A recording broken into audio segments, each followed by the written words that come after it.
Shalom Aleichem, Assalamu Alaikum. Welcome to our Passover series. So this is our second video. I've recorded this multiple times, but for some reason they're just not very succinct. So I'm going to try to make this very brief. The question in this video I want to answer is, how many days are we supposed to eat unleavened bread? And more specifically, are we to eat unleavened bread on the 14th day, on Passover? Or is it leavened bread? Because a lot of people have the false idea that Yeshua and his disciples ate leavened bread on Passover, which is a clear violation of the Torah. Okay, he would not be fit to be Messiah if he broke the Torah. Let's just be frank. I'm not going to, beat around the bush. Let's just read what it says in the Torah. Exodus chapter 12. Okay, and verse 8, talking about eating the lamb. They shall eat the flesh of the lamb, and this night roast with fire, and they shall eat what kind of bread? Unleavened bread with bitter herbs. Okay, very clear. There's no other interpretation that you can take with that one. Very clear. Okay, and then it talks about how many days that is to be done in terms of the eating of the unleavened bread.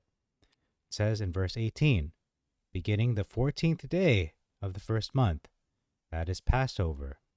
Again, I don't want to sound condescending, but unfortunately that's the way it comes across because that's what it says here. The 14th day of the first month, you shall eat unleavened bread from evening, that's the 14th day, Passover, till the 21st day of the month, till evening. Let's count that with my fingers. 14, 15, 16, 17, 18, 19, 20, 21. How many days?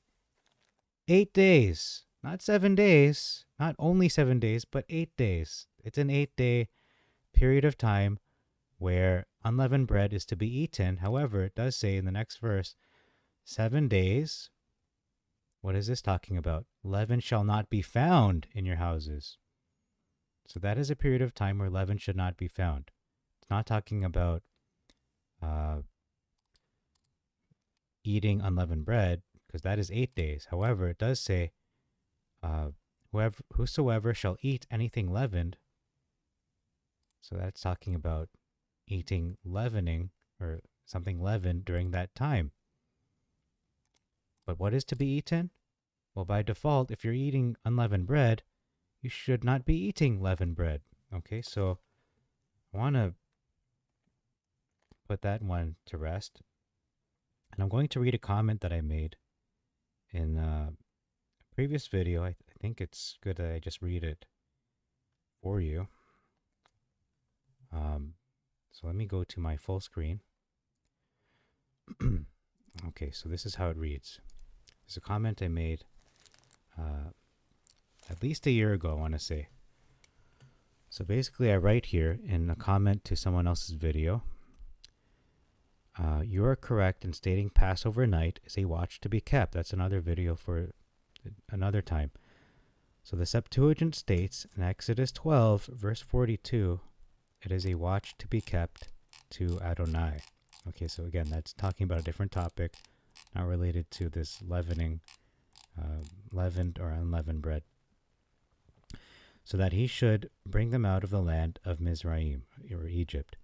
That very night is a watch to be kept, so that it should be to all the children of Israel to their generations. The watch starts from around 6 p.m. and ends around 6 a.m. By both the Roman and Hebrew reckonings of what a night watch, what that means. It's that time frame, 6 p.m. to 6 a.m. They just divide it differently. Romans divide it differently from the Hebrews.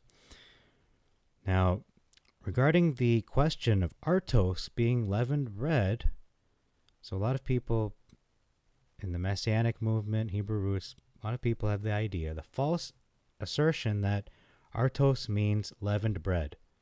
Okay, so I respectfully disagree. Artos does not mean leavened bread, because the implications of this are serious.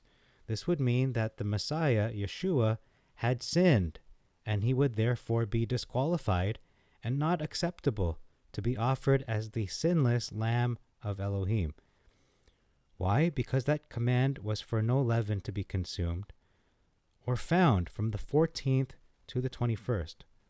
Okay, Exodus 12, verses 18 to 20. I think I looked at that already. 7 days, leaven shall not be found in your houses. And it does also explicitly express that leaven or unleavened bread specifically is to be eaten when? On the 14th day. It shall be consumed, the unleavened bread. The following is from Shmuel Playfair. So this is a commenter I read on the internet, but prove this is true or not, but I find this very strong evidence. It says here, he writes, the Greek word for bread is artos, whether it be made with a zume, which means leaven, or azuma, without leaven, just as the Hebrew word for bread is lechem, whether it be matzah, which is unleavened, or not be matzah, so leavened.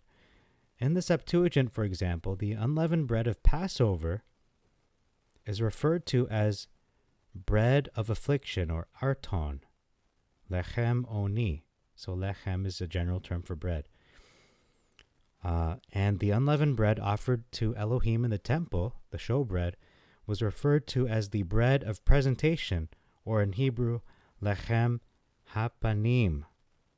In Greek, artoi tais prothesios, the showbread. Also, Yehudim who wrote in Greek, such as Philo and Josephus, referred to unleavened bread, matzah, as artos, as bread. So artos is simply a general term, means bread, doesn't specify whether it's leavened or unleavened, just like lechem in Hebrew is not indicating whether it's leavened or unleavened. It depends on the context. So looking at the context of the Last Supper that Yeshua and his disciples kept, would they break the Torah? You answer that yourself.